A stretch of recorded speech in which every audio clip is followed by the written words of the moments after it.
Tuh, selamat sore, salam sejahtera, Om Swastiastu, Namo Buddhaya. Teman-teman media yang kami hormati, pada kesempatan kali ini, pada sore kali ini, akan ada beberapa hal yang ingin kami sebarluaskan kepada masyarakat, kepada pendukung kami, pendukung pasangan Prabowo Gibran, berkaitan dengan beberapa hal yang nantinya akan disampaikan secara khusus oleh Pak Dasko selaku Ketua Koordinator Strategis di dalam tim kampanye nasional Koalisi Indonesia Maju pasangan calon Presiden Prabowo Subianto dan calon Wakil Presiden Gibran Raka Buming Raka. Tanpa memperpanjang kata, waktu dan tempat, kami persilahkan kepada Profesor Dr. Sufmi Ahmad Dasko. Silakan, Pak. Baik, terima kasih. Kami akan sampaikan sebagai berikut. Yang pertama, sehubungan dengan kegiatan penetapan Capres-Cawapres oleh Komisi Pemilihan Umum Republik Indonesia pada tanggal 13 November 2023 hari Selasa besok. Yang pertama, kami himbau kepada pendukung Prabowo Gibran untuk tidak melakukan aksi massa dukung-mendukung di depan KPU RI pada hari Selasa tanggal 13 November besok hari. Kami menghimbau agar pendukung Prabowo Gibran untuk tidak melakukan aksi massa dukung-mendukung di depan KPU RI pada hari Senin tanggal 13 November besok hari. Dikarenakan ada dugaan dari informasi yang kami dapat apabila banyak massa berkumpul, maka akan terjadi atau dibenturkan dengan massa yang pro dan kontra pada saat penetapan, serta akan dibenturkan dengan pihak aparat penegak hukum untuk membuat situasi dan suasana tidak kondusif. Kepada teman-teman seperjuangan Koalisi Indonesia Maju serta organ relawan pendukung Prabowo Gibran untuk dapat meneruskan himbauan ini kepada masing-masing pendukung untuk tidak datang berbondong-bondong ke KPU RI dengan alasan apapun. Untuk apa berangkat ke KPU? Karena pendaftaran pasangan Prabowo Gibran sudah final, sudah memenuhi syarat serta tinggal ditetapkan pada besok hari, dan tidak ada putusan lain yang dapat membatalkan pencalonan atau penetapan pasangan Prabowo Gibran. Kemudian untuk isu yang kedua tentang penyebaran informasi terkait dengan adanya pihak oknum kepolisian yang diduga memasang baliho-baliho Prabowo Gibran. Dengan ini disampaikan sebagai berikut. 1. Bahwa sebelum berpasangan dengan Mas Gibran Raka Buming Raka, elektabilitas Pak Prabowo terus naik dan terus meningkat akibat dari efek kerja-kerja politik dan pendekatan langsung ke rakyat. Kemudian setelah berpasangan dengan Mas Gibran Raka Buming Raka, survei kedua pasangan Capres-Cawapres ini terus meningkat, dan ini membuktikan penerimaan masyarakat terhadap paslon Capres-Cawapres ini juga semakin membaik. Di tengah survei dan elektabilitas yang dikeluarkan oleh banyak lembaga survei bahwa kedua paslon ini meningkat, ada framing seolah-olah bahwa peningkatan ini dibantu karena ada oknum kepolisian yang memasang baliho Prabowo Gibran. Padahal dengan survei yang terus meningkat tentu tidak masuk akal kalau kemudian kami merancang sistem-sistem pemenangan dengan cara-cara curang seperti itu, apalagi baru di ujung kemudian ada pemasangan-pemasangan yang seolah-olah dibantu oleh pihak lain kecuali tim suksesnya Prabowo Gibran. Pada saat ini tim kampanye nasional Prabowo Gibran lebih fokus pada kerja-kerja nyata dan mendekatkan diri kepada pemilih, yaitu rakyat.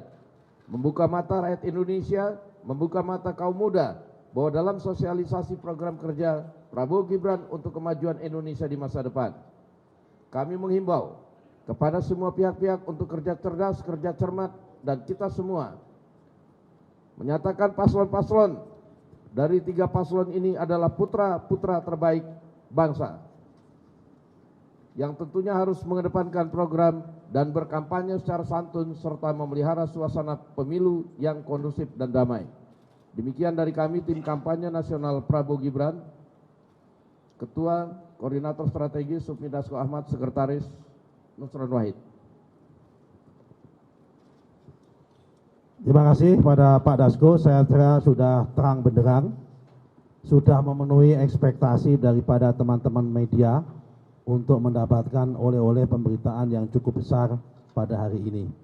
Sehingga saya kira tidak perlu ada tanya jawab ya. Oh ada. Ya silakan kalau ada yang tanya dimulai dari siapa? Mbak Diana ya kalau nggak salah namanya. Silakan Mbak Diana, mohon pakai mic ya. Dibantu mas, mic-nya mas supaya teman-teman yang live YouTube biar terbantu begitu. Sore, izin Diana dari CNN TV. Gus izin bertanya soal 2 hal. Yang pertama ini soal imbauan tadi, relawan ini maksudnya berlaku untuk besok atau pada saat hari Selasa ketika pengambilan nomor urut juga sekalian.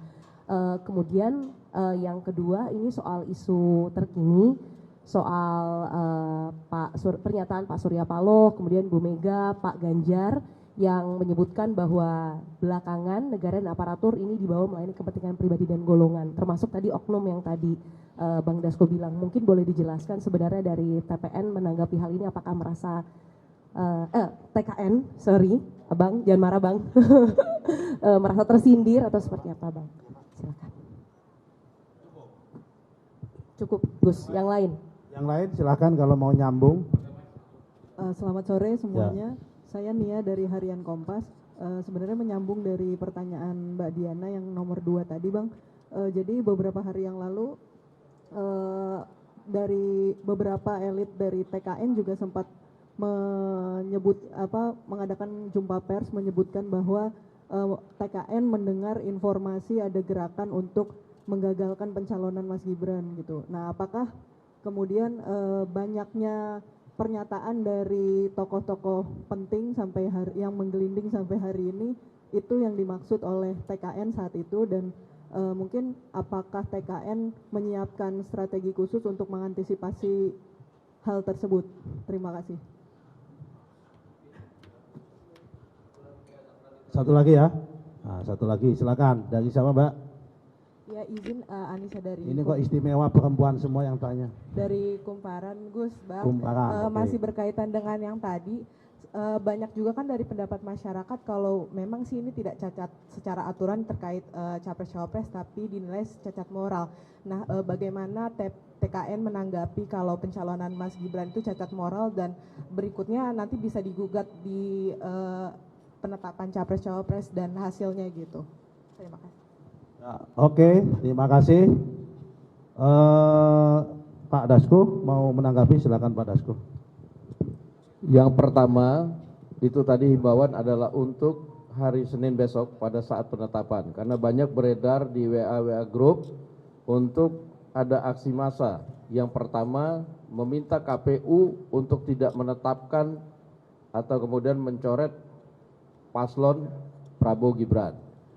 Nah, dari rencana aksi massa tersebut kemudian beredar juga di WA Group dari pendukung Prabowo Gibran untuk melakukan aksi tandingan. Nah, sehingga pada hari ini kami menghimbau sekali lagi untuk pendukung Prabowo Gibran tidak perlu datang ke KPU melakukan aksi tandingan, karena tadi ada informasi dan dugaan rentan untuk dibentrokan antara massa yang pro dan kontra serta massa dengan aparat penegak hukum yang ada untuk membuat suasana tidak kondusif. Bahwa penetapan dari KPU tentunya karena sudah persyaratan semua sudah lengkap dan tidak ada keputusan yang bisa membatalkan, sehingga kami pikir tidak perlu pendukung Prabowo Gibran untuk datang ke KPU melakukan aksi-aksi yang tidak bermanfaat.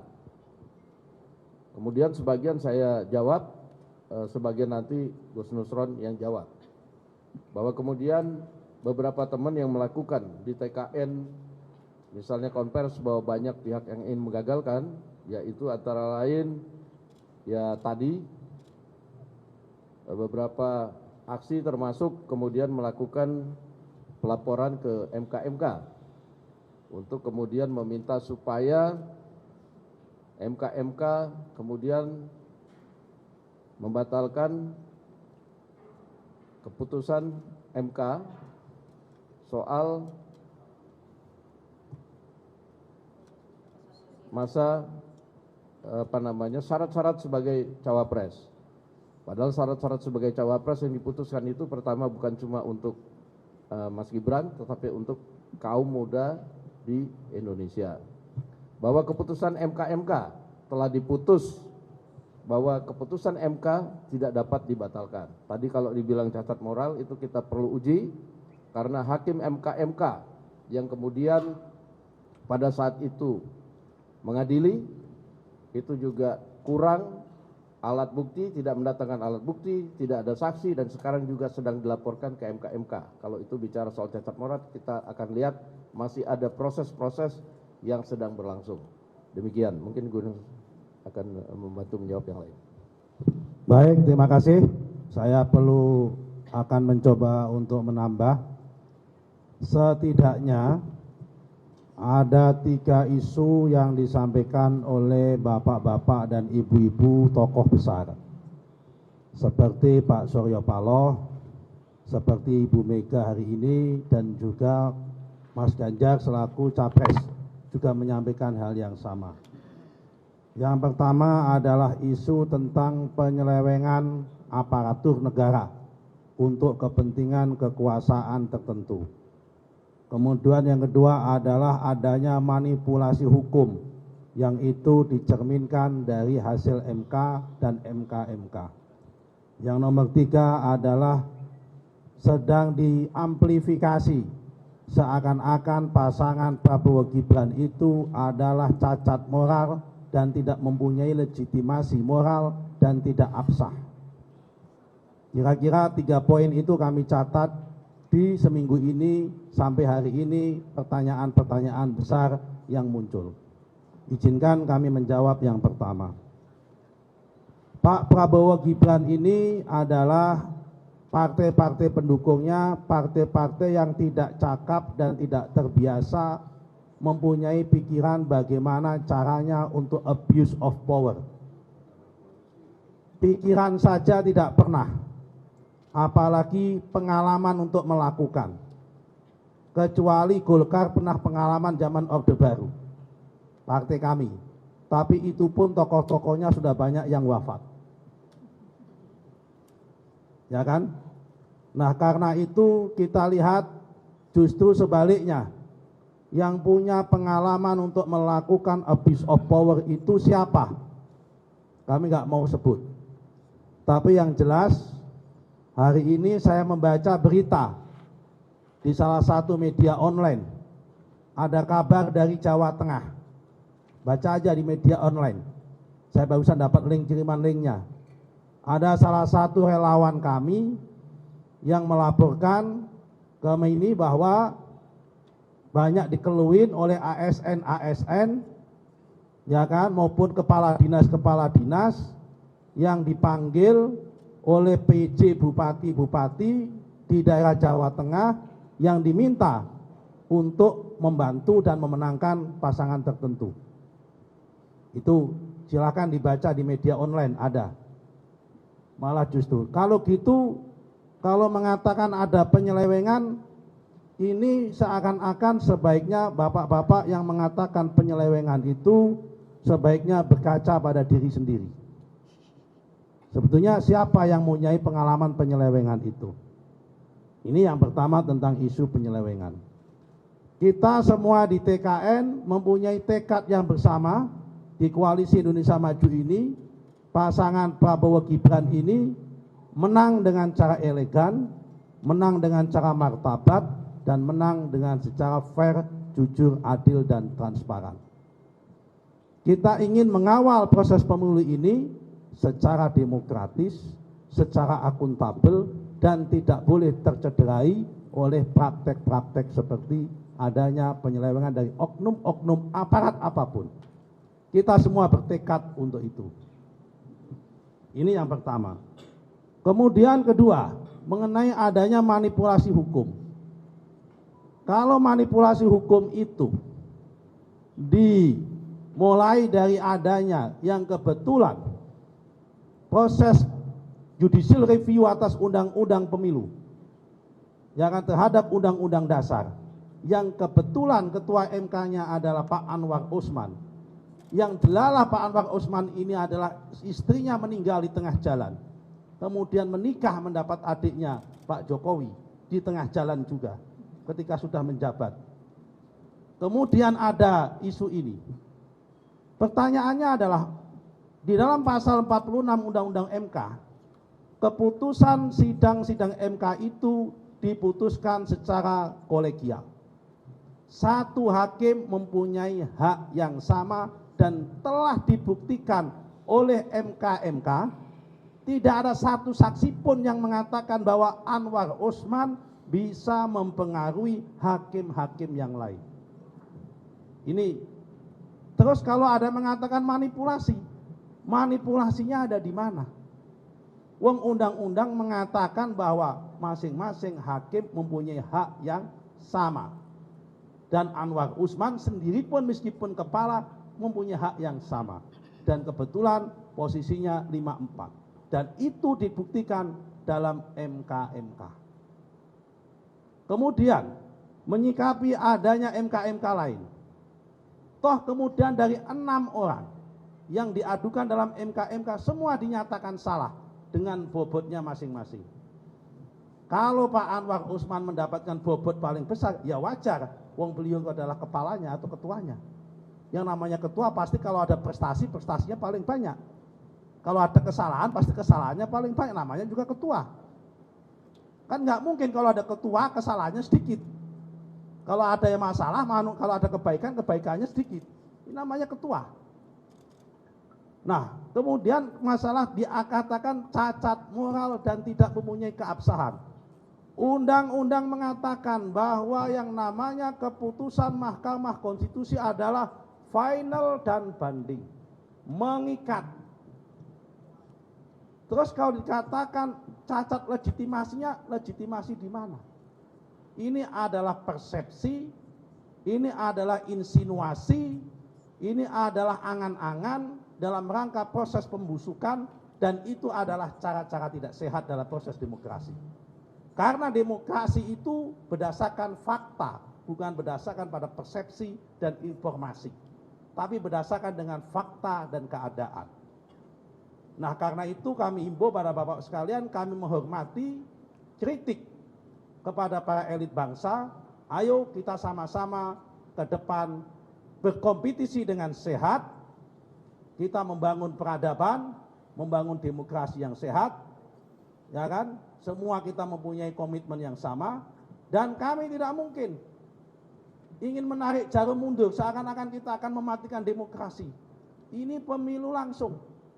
Pemilu langsung itu adalah proses demokrasi dan proses demokratisasi yang tidak bisa ditawar-tawar, dan ini harus on the track maju ke depan, tidak boleh mundur. Jadi kalau mengatakan reformasi mundur, mundurnya di mana wong demokrasi ke depan? Sudah jalan. Yang terakhir, karena daripada nanti bapak-bapak pada tanya terus, isu tentang nepotisme atau KKN macam-macam. Nepotismenya ada di mana?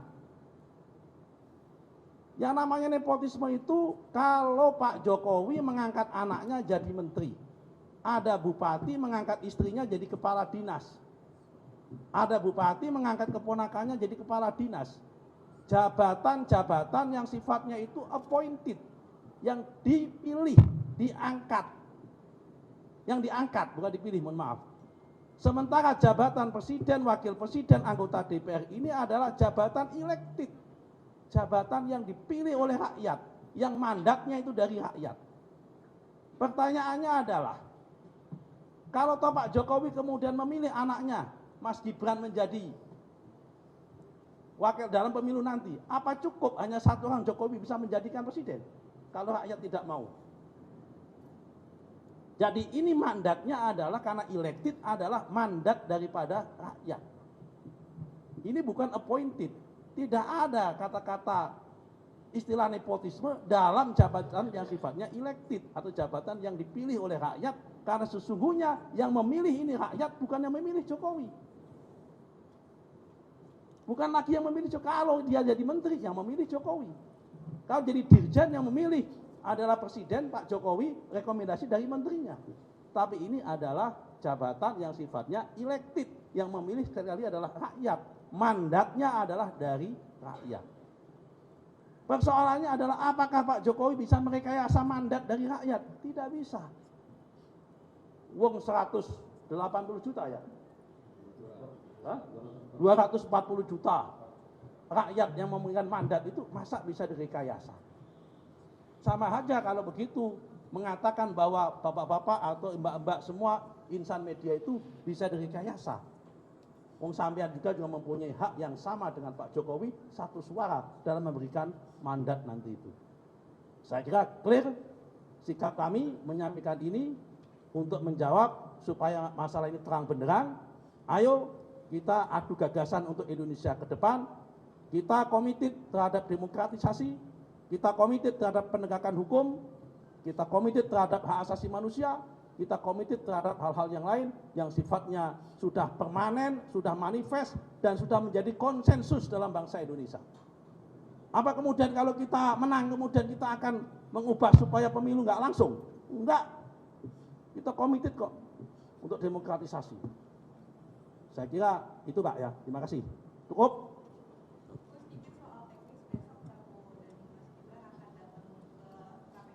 Enggak. Kalau tanggal 14 karena diundang KPU, kalau dapat undangan pasti hadir. Masa pemain sepak bola diundang panitia tidak datang? Nah, jelas? Yang lain?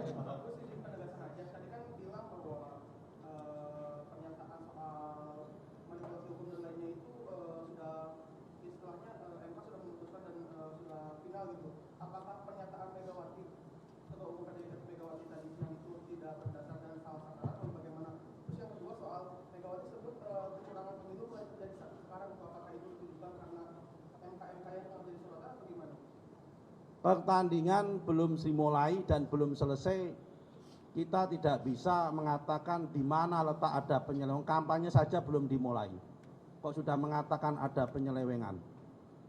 Secara de facto, hari ini kan belum ada rumus tentang aturan kampanye. Aturan kampanye kan baru berlaku tanggal 28 November. Betul kan? Nah, kalau gitu sudah dikatakan sudah ada penyelewengan. Penyelewengannya apa? Apa yang disebut dengan penyelewengan? Nah, karena itu kalau ada pertanyaan-pertanyaan itu saya tidak mau komentar, silahkan tanya kepada Bu Mega. Kita menghormati kepada Bu Megawati. Beliau presiden kita. Ya kan, beliau mempunyai jasa besar terhadap membuat berbagai amandemen undang-undang dasar yang melakukan reformasi. Tetapi sekali lagi, ya kan, kita belum mulai. Kalau dikatakan sudah ada bentuk penyelewengan, ya silahkan dibuktikan. Jangan membuat insinuasi dan kabar burung. Sekali lagi, fakta yang kita angkat bukan cerita. Ya kan, bukan berdasarkan informasi. Pemilu itu kita bicara fakta, bukan bicara fiksi. Silakan. Cukup. Terima kasih. Dari kami, Assalamualaikum warahmatullahi wabarakatuh. Pak Sufmi katanya tanggal 9 kemarin mau ngumumin penggalan nama Prabowo dan juga Gibran, kira-kira udah ini belum Pak? Kata ya. Lagi dota ate. Tanggal berapa Pak? 14, oke. Terima kasih.